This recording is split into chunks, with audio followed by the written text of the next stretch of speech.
Once the old man is gone, we'll tear all this down and put up luxury cabins. 40 units, easy. The view alone sells itself. I heard my son-in-law say those words on a Tuesday morning in October. He was standing 20 feet in front of me, walking 3 men in expensive boots across land I'd bled into for 40 years. He didn't know I was there. The investors laughed. Derek laughed with them, and me. I didn't make a sound. I didn't get angry. Something in me went still, the kind of still that settles over a pasture right before the first snow, when even the wind seems to be holding its breath. I stood by the old loafing shed with a coil of fence wire in my hand, and I listened to a man I'd welcomed into my family describe my life's work as if I were already in the ground. What none of them knew was that every acre of that 600-acre ranch was still mine alone, in my name, free and clear, the way it had been since my father signed it over in 1981. Standing there in the cold, I made a decision, a quiet one, the kind nobody saw coming. My name is Walter Hayes. I'm 67 years old, and I've spent my whole life in Clyde Park, Montana town, small enough that the grocer knows your coffee order and your grief before you've said a word about either. I ran cattle on this land since I was old enough to throw a saddle. My hands had the kind of scars that don't fade. Knuckles thickened from 3 winters of broken latches and 1 bad encounter with a baling machine. I drove the same rust-coloured Ford pickup for 22 years, and only sold it because the floorboard finally gave out. My wife, Carol, passed 11 years ago, pancreatic, fast and merciless. After she was gone, the house got quiet in a way that the land never did. I raised our daughter Emily through her teenage years, mostly alone, and I'd be lying if I said I did it perfectly. But I did it with everything I had. I packed her school lunches with the potato salad Carol used to make. Never got the vinegar quite right, but Emily ate it anyway, every day, and never once complained. When Emily married Derek Collins, I was glad for her. He was charming at the dinner table, firm with a handshake, full of plans. A real estate man with ambition that seemed like something good. When they asked if they could build a house in the south parcel near the creek, I said yes without a second thought. Family land should hold family. I didn't draw up new deeds. I didn't carve off a piece. I just trusted that one day when I was gone, Emily would inherit all of it, and the ranch would stay in Hayes' hands. For a while it was good. Better than good. Sunday dinners that ran long into the evening. Fishing trips where Derek would let my granddaughter Sophie reel in the little ones so she'd feel like a champion. Holidays with too much food and the wood stove going warm in the corner. I thought I'd been given a second family after losing my first. Then, slowly, the temperature changed. It started with words. Derek began using language I didn't recognize from family people. Boundaries, privacy, independent. He said them gently, reasonably, the way you'd explain something to a child. Emily started echoing him back to me. The Sunday dinners thinned out to once a month, then holidays only. My phone calls went to voicemail and came back as texts hours later. Short ones. Family events would happen. Sophie's school play, a birthday, and I'd hear about them afterward. From somebody in town who assumed I'd been there.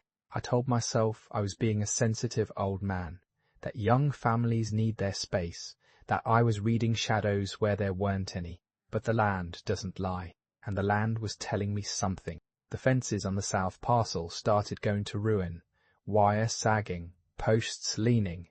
The kind of neglect that only happens when a man has stopped seeing a place as his responsibility. Equipment I'd lent Derek sat rusting in the weather. The hay meadow he'd offered to manage went unmowed 2 summers running.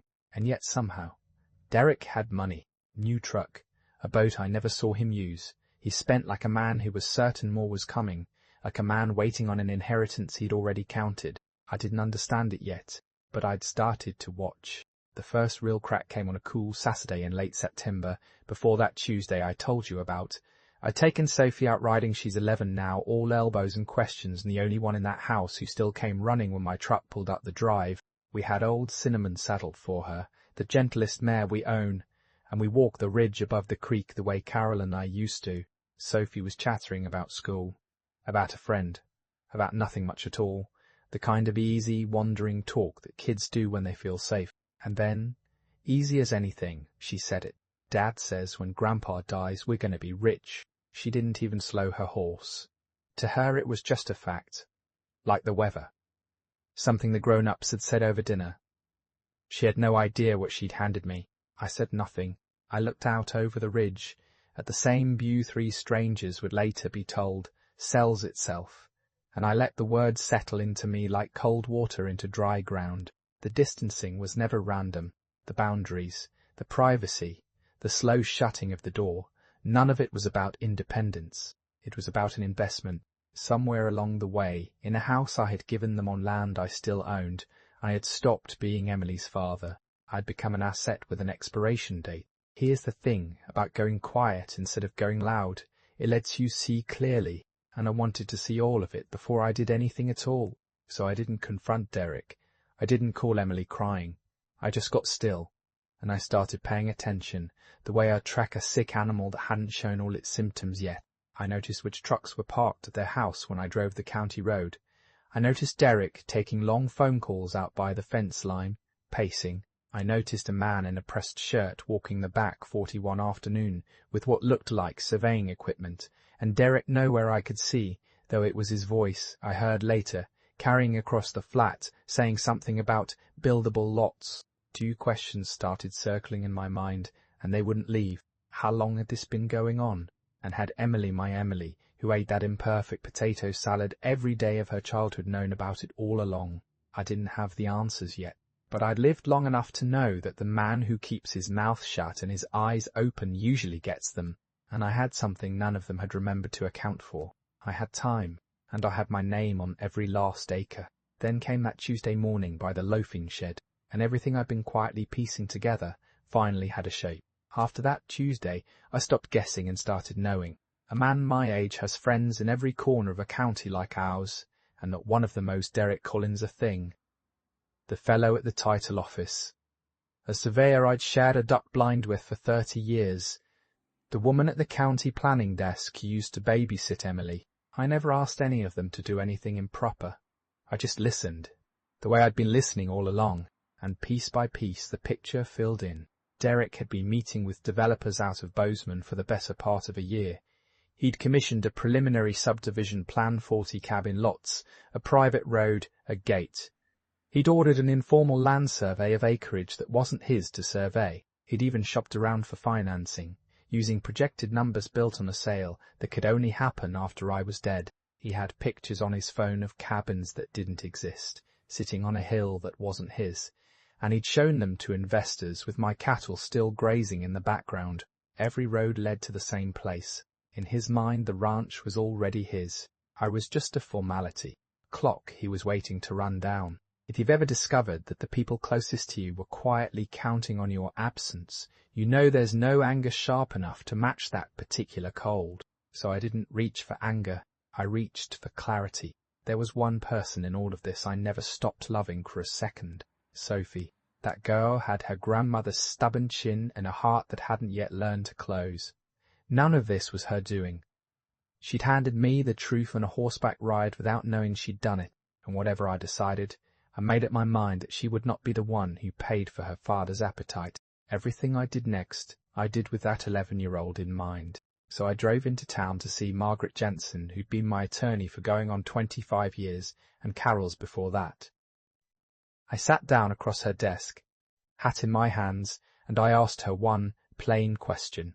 Margaret, if I wanted to sell this ranch tomorrow, all of it, could I? She set down her pen. She looked at me a long moment, the way old friends do when they can tell a question carries more weight than its words. Walter, she said, it's yours. Every acre, every blade. You can sell it tomorrow morning and nobody on this earth can stop you. I smiled. First time in months, my face remembered how.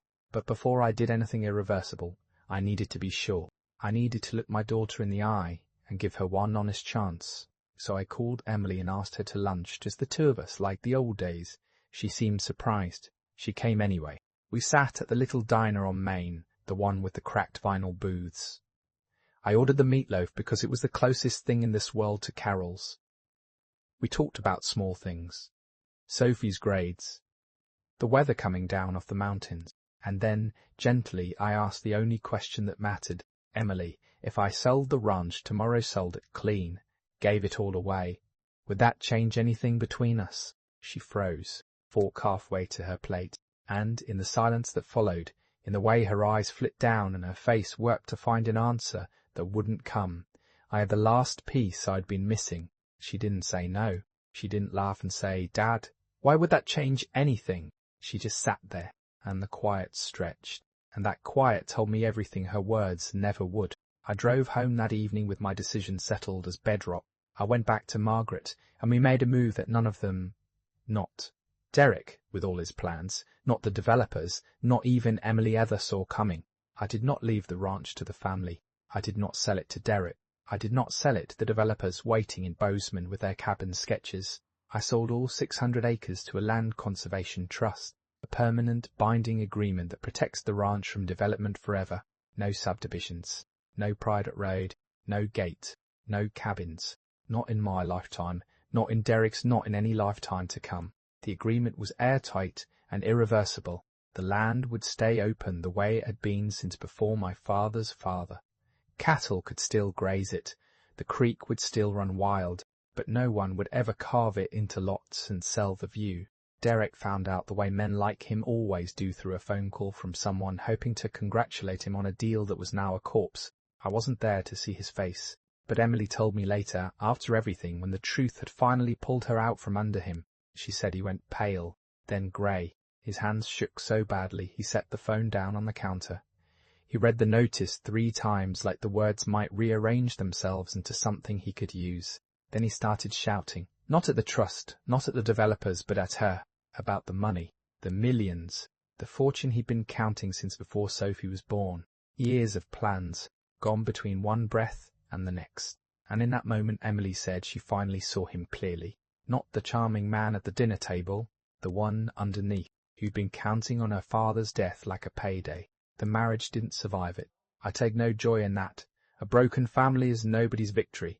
But Emily filed within the year, and when the dust settled, Derek walked away with exactly what he'd actually earned in all of this, which was nothing. No ranch, no fortune, no view to sell. The money from the conservation sale I didn't keep for myself. I've got little use for it and fewer years to use it in. I put it where it would do the work. Derek never would.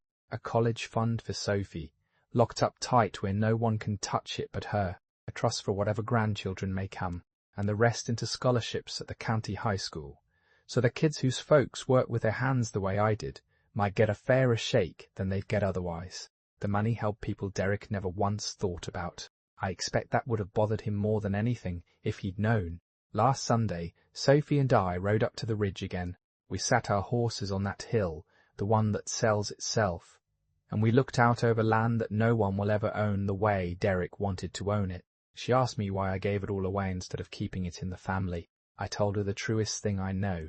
Sophie, some things are worth more when nobody owns them. She thought about that a while, the way she does, and then she smiled. And for the first time in longer than I could remember, sitting in the saddle next to my granddaughter with the wind coming clean off the mountains, I felt at peace. Generosity handed to people who mistake it for weakness will always be taken as permission.